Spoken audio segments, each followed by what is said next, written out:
La ilaha illalloh Muhammadur Rasulullohni desa jannatga kiradi. Biz nega namoz o'qiyapmiz bo'lmasa? La ilaha illalloh Muhammadur Rasulullohni aytsa, vafot etsa, bo'ldi, jannatga kirar ekan. Siz dunyoda namoz o'qimagan bo'lsangiz, masjidga qatnamagan bo'lsangiz, gunohlar sodir etmagan bo'lsangiz, ota-onani duosini olgan bo'lsangiz, la ilaha illallohni aytasizda, ayta olasizda. Bo'lmasa tilaylanmaydi. Perivalda bir kishini vafot etganini men juma amr ma'ruflarda aytganman.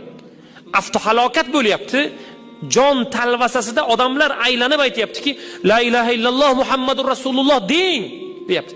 Uni og'zi qimirlayapti. Bir yigit aytayapti, nima deyotgan ekan deb quloqini og'ziga qo'ysa, 3 tasi 1000. Ko'proq olsangiz arzoniga beraman, deyapti. Ko'katchi bola ekan.